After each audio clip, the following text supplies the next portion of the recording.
Hi all, എല്ലാവർക്കും നമ്മളുടെ ഒരു പുതിയൊരു ക്ലാസ്സിലേക്ക് സ്വാഗതം. അപ്പോൾ കഴിഞ്ഞ 10th പ്രിലിംസിനും അതുപോലെ തന്നെ ഡിഗ്രി പ്രിലിംസിലും ഡിഗ്രി ഇനി വരാനിരിക്കുന്ന ഡിഗ്രി പ്രിലിംസ് ആവട്ടെ, +2 പ്രിലിംസ് ആവട്ടെ, എക്സാം ഏതും ആവട്ടെ, നിങ്ങൾക്കിനി ചോദ്യങ്ങൾ വരാൻ ചാൻസ് ഉള്ള പാഠഭാഗങ്ങൾ +1 +2 പാഠഭാഗങ്ങളിലെ ടോപ്പിക് എടുത്തിട്ടാണ് നമ്മൾ ഈ ഒരു സീരീസിൽ ഡിസ്കസ് ചെയ്യുന്നത്. ഇതിന് മുൻപുള്ള ചാപ്റ്റർ ഞാൻ അപ്ലോഡ് ചെയ്തിട്ടുണ്ടായിരുന്നു. അതുപോലെ തന്നെ കഴിഞ്ഞ 10th പ്രിലിംസിൽ വന്ന ടോപ്പിക്കിൽ ക്വസ്റ്റ്യൻ വന്ന പാഠഭാഗമാണിത്. ഇതിൻ്റെ കുറച്ചുകൂടി ഡീറ്റെയിൽ ആയിട്ട് എല്ലാ ടെക്സ്റ്റ് ബുക്കിലും ഓരോ വരികളും വായിച്ച് മനസ്സിലാക്കേണ്ട ആവശ്യമില്ല. നമുക്ക് എക്സാം ഓറിയന്റഡ് ആയിട്ട് ഫോക്കസ് ഏരിയയിൽ ക്യാപ്സ്യൂൾ നോട്ട്സ് ആയിട്ടായിരിക്കും ഈ ക്ലാസ്സുകൾ പോകുന്നത്. ഈ ക്ലാസ്സുകൾ കാണുമ്പോൾ നിർബന്ധമായിട്ട് നിങ്ങളുടെ കയ്യിൽ ഒരു പേനയും ബുക്കും വേണം. ഇതിനു വേണ്ടി അത് എഴുതി വെക്കണം. നിർബന്ധമായിട്ട് അത് വർക്കൗട്ട് ചെയ്ത് പഠിക്കണം. ഡയമെൻഷനുമായിട്ട് ചോദ്യങ്ങൾ വന്നൊരു ചാപ്റ്റർ ആണിത്. അതുകൊണ്ട് തന്നെ എല്ലാവരും എഴുതി നിർബന്ധമായിട്ട് പഠിച്ചു പോവുക. ഇതൊരു ലെങ്തി വീഡിയോ ആയിരിക്കുന്നു. ഫസ്റ്റ് ഓഫ് ഓൾ ഞാൻ പറയട്ടെ, ഇത് മുഴുവനും എന്ത് ചെയ്യുക, നിങ്ങൾ കാണാനായിട്ട് ശ്രമിക്കുക. അപ്പോൾ നമുക്ക് സ്റ്റാർട്ട് ചെയ്യാം. ഈ ഒരു ചാപ്റ്റർ എന്ന് പറയുന്നത് രണ്ടാമത്തെ ചാപ്റ്റർ ആണ്. യൂണിറ്റ് ആൻഡ് മെഷർമെന്റ് എന്ന് പറയുന്ന ചാപ്റ്റർ ആണ്. ഇതിനകത്ത് പ്രധാനമായിട്ടും നമുക്ക് ഒരുപാട് യൂണിറ്റുകൾ പഠിക്കാനുണ്ട്. അതുപോലെ തന്നെ നമുക്ക് പഠിക്കേണ്ടത് ഇതിനകത്ത് പിന്നെ നമുക്ക് +2 ഡെറിവേഷൻസ് വരുന്നുണ്ട്. അത് നമ്മൾ നോക്കേണ്ട ആവശ്യമില്ല. നമുക്കിവിടെ വേണ്ടത് ഡയമെൻഷനുമായിട്ട് ബന്ധപ്പെട്ട് അതുപോലെ തന്നെ ഓരോന്നിന്റെ യൂണിറ്റുകളുമാണ് ഇവിടെ പറയുന്നത്. ഓക്കെ, അപ്പോൾ നമ്മൾ മെഷർമെന്റ് എന്ന് വെച്ച് കഴിഞ്ഞാൽ നമുക്കറിയാം എന്താണ്. നമ്മളൊരു ഫിസിക്കൽ ക്വാണ്ടിറ്റിയെ കമ്പാരിസൺ ചെയ്യാനായിട്ടുള്ള കാര്യങ്ങൾ. അതായത് നമ്മളിപ്പം 1 കിലോമീറ്റർ എന്ന് പറയുന്നതിൽ കിലോമീറ്റർ ഒരു യൂണിറ്റ് ആണ് അല്ലെ. അതുപോലെ തന്നെ നമുക്ക് പ്രധാനമായിട്ടും 2 ടൈപ്പ് ക്വാണ്ടിറ്റീസ് ആണുള്ളത്. ഫിസിക്കൽ ക്വാണ്ടിറ്റി, അതുപോലെ തന്നെ ഡിറൈവ്ഡ് ക്വാണ്ടിറ്റി. അതായത് ഫണ്ടമെന്റൽ ക്വാണ്ടിറ്റീസ് എന്നും ഡിറൈവ്ഡ് ക്വാണ്ടിറ്റീസ് എന്ന് പറയുന്നുണ്ട്. അപ്പോൾ ജസ്റ്റ് എടുത്ത് നോക്കിയാൽ മതി. നമ്മളൊരു പേന എടുത്തു. അപ്പോൾ ആ പേനയുടെ നീളം നമുക്ക് അളക്കണമെങ്കിൽ സ്കെയിൽ വെച്ച് ഇങ്ങനെ അളക്കാനായിട്ട് പറ്റും. നമ്മൾ പറയുകയാണ് ഇപ്പോൾ 15 സെൻറ്റിമീറ്റർ അല്ലെങ്കിൽ 10 സെൻറ്റിമീറ്റർ എന്നൊക്കെ നമുക്ക് അതിൻ്റെ നീളം പറയാനായിട്ട് പറ്റും. അതുപോലെ അപ്പോൾ നമുക്ക് ഡയറക്റ്റ്ലി ഇങ്ങനെ മെഷർ ചെയ്യാൻ പറ്റുന്നതിനെയാണ് ഫിസിക്കൽ ക്വാണ്ടിറ്റീസ് എന്ന് പറയുന്നത്. The quantities which can be measured directly or indirectly ആണ് നമ്മൾ ഫിസിക്കൽ ക്വാണ്ടിറ്റി എന്ന് പറയുന്നത്. ഇനി ഇതിൽ തന്നെ നമുക്ക് 2 ടൈപ്പായിട്ട് ഡിവൈഡ് ചെയ്യാൻ പറ്റും. ഫണ്ടമെന്റൽ എന്നും അതുപോലെ തന്നെ ഡിറൈവ്ഡ് ക്വാണ്ടിറ്റീസ് എന്നും. അപ്പോൾ ഫണ്ടമെന്റൽ യൂണിറ്റ്സ് എന്തൊക്കെയാണെന്ന് ചോദിച്ചു കഴിഞ്ഞാൽ അത് അങ്ങനെ തന്നെ നിൽക്കുന്നതാണ്. അതായത് നമ്മളിപ്പോൾ ഒന്നിനെ ഡിപ്പെൻഡ് ചെയ്യാതെ നമ്മൾ പറയുകയാണെങ്കിൽ ഇപ്പം ലെങ്ത്തിൻ്റെ ഒക്കെ പറയുകയാണെങ്കിൽ മാസ്, ടൈം, മീറ്റർ, കിലോഗ്രാം, ഇതൊക്കെ ഫണ്ടമെന്റൽ യൂണിറ്റ് ആണ്. ഇനി നമ്മൾ ഇതിനെ ഡിപ്പെൻഡ് ചെയ്ത് വരുന്നതിനെയാണ് നമ്മൾ എന്തെന്ന് പറയുന്നത്, ഡിറൈവ്ഡ് ക്വാണ്ടിറ്റീസ് എന്ന് പറയുന്നത്. ഇപ്പോൾ വോളിയം യൂണിറ്റ് എന്ന് പറഞ്ഞു കഴിഞ്ഞാൽ മീറ്റർ ക്യൂബാണ് അല്ലേ. അപ്പം മീറ്ററിന് ഡിപ്പെൻഡ് ചെയ്തിട്ടാണ് നമുക്ക് എന്ത് വരുന്നത്, ഈ പറഞ്ഞിരിക്കുന്ന വോളിയത്തിൻ്റെ യൂണിറ്റ് വരുന്നത്. ജസ്റ്റ് മനസ്സിലാക്കി വെച്ചാൽ മതി കേട്ടോ. ഇത് ജസ്റ്റ് ഫണ്ടമെന്റൽ ക്വാണ്ടിറ്റിയും ഡിറൈവ്ഡ് ക്വാണ്ടിറ്റീസ്. ഫണ്ടമെന്റൽ ക്വാണ്ടിറ്റിക്ക് ഉദാഹരണങ്ങളാണ് മാസ്, ടൈം, മീറ്റർ, കിലോഗ്രാം. ഇതൊക്കെ അങ്ങനെ തന്നെ നിൽക്കുന്നതാണ് കേട്ടോ. ഇനി നമുക്ക് പ്രധാനമായിട്ടും സിസ്റ്റം ഓഫ് യൂണിറ്റ്സ്. എന്താണ് സിസ്റ്റം ഓഫ് യൂണിറ്റ്സ് എന്ന് പറഞ്ഞു കഴിഞ്ഞാൽ, ഈ പണ്ട് കാലത്തെ ആളുകളൊക്കെ നമ്മളുടെ അളക്കാനായിട്ട് ഇപ്പോൾ ഒരു രാജ്യത്ത് ഇപ്പം നമ്മുടെ ഇന്ത്യക്കാരൊരു യൂസ് ചെയ്യുന്നത് CGS സിസ്റ്റം ആണെന്ന് വിചാരിക്കും. ഞാൻ പറഞ്ഞുതരാം എന്താണെന്നുള്ളത്. ഇനി അപ്പോൾ ലോകത്ത് വേറൊരു ഇപ്പോൾ എന്താ പറയുക, നമ്മൾ ഇറാഖിലോ അമേരിക്കയിലൊക്കെ അവർ യൂസ് ചെയ്യുന്ന FPS സിസ്റ്റം ആണെന്ന് വെച്ച് കഴിഞ്ഞാൽ നമുക്ക് കോമൺ ആയിട്ടും ഒരു രാജ്യത്ത് ആളുകൾക്ക് യൂണിഫോമിറ്റി ഉണ്ടാവില്ല ഈ കാര്യങ്ങൾക്കൊക്കെ. അപ്പോൾ നമ്മളിവിടെ അളക്ക CGSൽ അളന്ന് കണ്ടുപിടിക്കുന്ന ഒരു സാധനം അവർ FPS പോകുമ്പോൾ അതിൻ്റെ ആക്യുറസിയിൽ വ്യത്യാസം ഉണ്ടാവും. അതുകൊണ്ട് ലോകമെമ്പാടും ആളുകൾ എന്താണ്, ഒരു സിസ്റ്റം ഓഫ് യൂണിറ്റ്സ്, അതായത് SI യൂണിറ്റ് നമ്മൾ പറയത്തില്ലേ, ഇന്റർനാഷണൽ യൂണിറ്റ്, ഇത് എവിടെ ചെന്നാലും മാറത്തില്ല. അപ്പോൾ പണ്ട് നമ്മൾ ഈ പറഞ്ഞിരിക്കുന്ന ബേസ് യൂണിറ്റ്, അതായത് നമ്മൾ ലെങ്തിനെയും മാസിനെയും അതുപോലെ തന്നെ ടൈമിനെയും നമ്മൾ ഡിനോട്ട് ചെയ്തിരുന്നത് സെൻറ്റിമീറ്റർ. ലെങ്തിനെ നമ്മൾ സെൻറ്റിമീറ്ററിൽ യൂസ് ചെയ്യും. ഗ്രാമിന് നമ്മൾ ഇത്ര ഗ്രാം എന്നല്ലേ, മാസിന് നമ്മൾ ഇത്ര ഗ്രാം എന്ന് പറയും, 50 ഗ്രാം എന്ന് പറയാം നമുക്ക്. ടൈമിന് സെക്കൻഡ്, 60 സെക്കൻഡ്സ് അല്ലെ, അതിന് യൂണിറ്റ് വെച്ചിട്ടാണ് പറഞ്ഞിട്ടുണ്ടായിരുന്നത്. അപ്പം CGS സിസ്റ്റത്തിനകത്ത് മാസിനെ ഡിനോട്ട് ചെയ്യുന്നത് എന്ത് എന്ന് ചോദിച്ചു കഴിഞ്ഞാൽ അത് G ആണ്. G ഫോർ ഗ്രാം ആണ്. അതുപോലെ FPS system, food pound second system. അപ്പോൾ FPS സിസ്റ്റത്തിൽ നമ്മൾ പറയാണ് എന്താണ്, ലെങ്തിനെ അല്ലെങ്കിൽ ലെങ്തിനെ ഡിനോട്ട് ചെയ്യുന്നത് ഏതാണെന്ന് ചോദിച്ചു കഴിഞ്ഞാൽ അത് ഫൂട്ടാണ്, F ആണ്. ഇനി MKS സിസ്റ്റം എന്ന് പറഞ്ഞു കഴിഞ്ഞാൽ metre kilogram second, metre kilogram second, MKS system. Okay, അപ്പോൾ ഇതാണ് സിസ്റ്റം ഓഫ് യൂണിറ്റ് പണ്ട് യൂസ് ചെയ്തിട്ടുണ്ടിരുന്നത് കേട്ടോ. ഇപ്പം നമ്മൾ യൂസ് ചെയ്യുന്ന ഏതാണ്, SI യൂണിറ്റ്സ് ആണ്. 1971 ജനറൽ കോൺഫറൻസിലെ വെയ്റ്റ്സ് ഓൺ മെഷർ ഡെവലപ്പ് ചെയ്യുക ചോദ്യമാണ്. അങ്ങനെ എന്താണ് സിസ്റ്റം ഇന്റർനാഷണൽ യൂണിറ്റ്സ് വെച്ചിട്ടാണ് നമ്മൾ ഡിനോട്ട് ചെയ്യുന്നത്. അപ്പോൾ നമുക്കറിയാം നമ്മളടുത്ത് എപ്പോഴും PSC ചോദിക്കുന്ന ഒരു ചോദ്യമാണ്. നമ്മൾ ഈ പറഞ്ഞിരിക്കുന്ന 7 ഫണ്ടമെന്റൽ യൂണിറ്റ്സ് പറഞ്ഞിട്ടുണ്ട്. അപ്പോൾ ഇതിനകത്ത് ബേസ് ക്വാളിറ്റി ലെങ്ത് നമ്മൾ യൂണിറ്റ് അല്ലെ ലെങ്ത് അളക്കുന്നത് എത്രയിലാണ്? മീറ്ററിലാണ്. 10 മീറ്റർ 15 മീറ്റർ എന്നൊക്കെ പറയും. ഇവിടെ ശ്രദ്ധിക്കുക, നമ്മൾ ക്യാപിറ്റൽ എമ്മിൽ അല്ല ഡിനോട്ട് ചെയ്യുന്നത്, നമ്മൾ സ്മോൾ ലെറ്റർ എം വെച്ചിട്ടാണ് എന്ത് ചെയ്യുന്നത്? ലെങ്തിനെ ഡിനോട്ട് ചെയ്യുന്നത്. അതുപോലെ മാസിന് എന്താണ് യൂണിറ്റ്? എന്താണ്? കിലോഗ്രാം. kg ഡിനോട്ട് ചെയ്യുന്നത്. ഇത് ചോദിക്കാം കേട്ടോ. ടൈമിന് സെക്കൻഡിലാണ് നമ്മൾ ഡിനോട്ട് ചെയ്യുന്നത്. SI യൂണിറ്റ് ആണ് കേട്ടോ പറയുന്നത്. What is the SI unit of electric current എന്ന് ചോദിക്കാം. ആംപിയർ. ആംപിയർ എന്ന് പറയുന്ന ഒരു ശാസ്ത്രജ്ഞന്റെ പേരാണ്, അതുകൊണ്ടാണ് നമ്മൾ ക്യാപിറ്റലിൽ ഡിനോട്ട് ചെയ്യുന്നത്.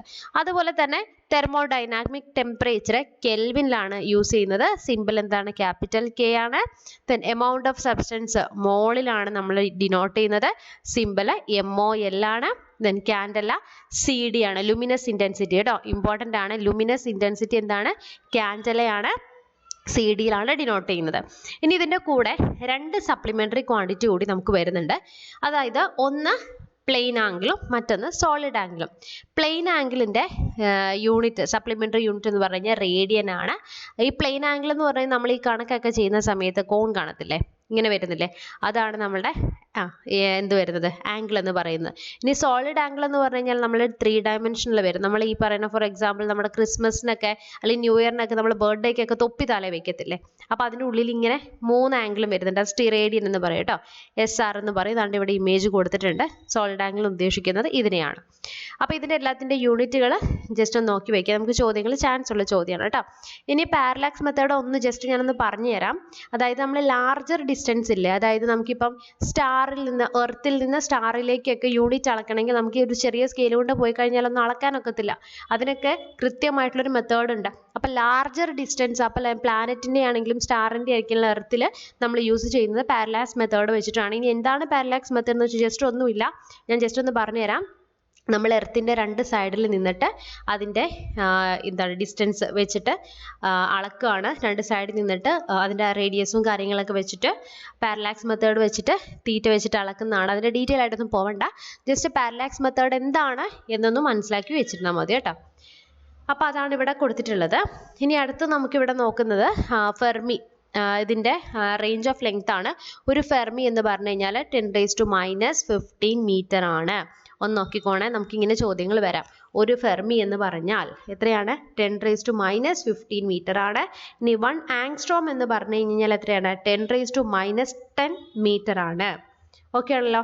ഇനി ഇതിനകത്ത് നമുക്ക് PSC ചോദിക്കുന്ന ഒരു ചോദ്യമാണ്, അസ്ട്രോണമിക്കൽ യൂണിറ്റ് ആണോ, ലൈറ്റ് ഇയർ ആണോ, പാർസെക് ആണോ ഏറ്റവും വലുത് എന്നുള്ളത്.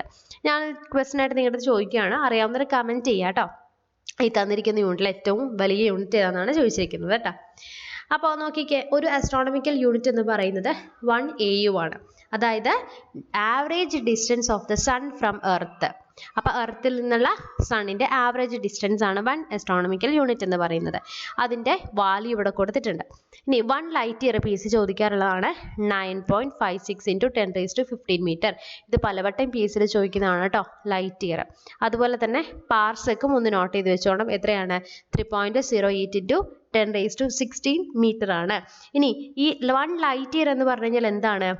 അതായത് ഒരു വർഷം കൊണ്ട് the distance that light travels with a velocity in 1 year. ഒരു വർഷം കൊണ്ട് പ്രകാശം സഞ്ചരിക്കുന്ന ദൂരം വിത്ത് എ വെലോസിറ്റി ഇവിടെ പറഞ്ഞിട്ടുണ്ട് 3 × 10⁻8 മീറ്റർ പെർ സെക്കൻഡ് ആണ് പറഞ്ഞിരിക്കുന്നത്. ഒരു വർഷം കൊണ്ട് പ്രകാശം സഞ്ചരിക്കാനിരിക്കുന്ന ഡിസ്റ്റൻസിനെയാണ് ഒരു ലൈറ്റ് ഇയർ എന്ന് പറയുന്നത്. ഇനി പാർസെക് എന്ന് പറയുന്നത് എന്താണ്? നമ്മളുടെ it is the distance at which average radius of earth orbit substance at an angle of 1 arc second. ഇതിനകത്ത് PSC ചോദിച്ചു കാണുന്നത് കൂടുതലായിട്ടും 1 ലൈറ്റ് ഇയറിനെ കുറിച്ചിട്ടാണ് കേട്ടോ. അപ്പോൾ ഇത്രയും കാര്യങ്ങൾ എല്ലാവർക്കും മനസ്സിലായില്ലോ. ജസ്റ്റ് യൂണിറ്റും കാര്യങ്ങളാണ് നമ്മൾ ഫസ്റ്റ് പറഞ്ഞിട്ടുള്ളത്. ഇനി നോക്കിക്കേ, മെഷർമെൻറ്റ് ഓഫ് മാസ് അളക്കുന്ന കാര്യമാണ് ഇവിടെ പറഞ്ഞിരിക്കുന്നത്. മാസ് അളക്കുന്നത് നമ്മൾ പറയുന്നത് while dealing with atoms and molecules unified atomic mass u ആണ് അവിടെ ഡിനോട്ട് ചെയ്യുന്നത് കേട്ടോ. അപ്പോൾ 1U എന്ന് പറഞ്ഞു കഴിഞ്ഞാൽ കാർബൺ 12 ഐസോടോപ്പിൻ്റെ 1/12 ഭാഗമാണ് കേട്ടോ പറയുന്നത്. അതിനകത്ത് 1 AU = നമ്മളുടെ 1.66 × 10⁻27 കിലോഗ്രാം ആണ്. ജസ്റ്റ് ഇത്രയും ഒന്ന് മനസ്സിലാക്കി വെച്ചിരിക്കുക. ഇനി നമ്മൾ ഇവിടെ ടൈമിൻ്റെ മെഷർമെൻ്റ് ആണ് ഇവിടെ പറഞ്ഞിരിക്കുന്നത് കേട്ടോ. അതിൽ ജസ്റ്റ് ഇത്രയും കാര്യങ്ങളാണ് പറയുന്നത്. നമുക്കറിയാം എവിടെയാണ് പ്രധാനമായിട്ടും നമ്മളുടെ അറ്റോമിക് സ്റ്റാൻഡേർഡ് ഓഫ് ടൈം അല്ലെങ്കിൽ നമ്മൾ സീഷ്യം ക്ലോക്ക് എന്ന് പറയും, അല്ലെങ്കിൽ അറ്റോമിക് ക്ലോക്ക് എന്ന് പറയും കേട്ടോ. അപ്പം നമ്മളുടെ ഈ സീഷ്യം ആറ്റത്തിൽ ഈ സീഷ്യം ക്ലോക്ക് എന്ന് പറയുന്നത് which is the periodic vibrations produce in A caesium atom. അപ്പോൾ സീഷ്യം ആറ്റത്തിൽ ഉണ്ടാവുന്ന വൈബ്രേഷൻസിനെ ബേസ് ചെയ്തിട്ടാണ് ആ ഒരു സീഷ്യം ക്ലോക്ക് പ്രവർത്തനം എന്നാണ് പറഞ്ഞിരിക്കുന്നത്. നമുക്കിത് എവിടെയാണ് കാണപ്പെടുന്നതെന്ന് ചോദിച്ചു കഴിഞ്ഞാൽ നാഷണൽ ഫിസിക്കൽ ലബോറട്ടറി ആണ്. അത് എവിടെയാണ് സ്ഥിതി ചെയ്യുന്നത്? ന്യൂഡൽഹിയിലാണ്. അപ്പോൾ ഇന്ത്യയുടെ സ്റ്റാൻഡേർഡ് ടൈം മെയിൻറ്റെയിൻ ചെയ്യാനായിട്ട് അവിടെ വെച്ചിരിക്കുന്നതാണ്.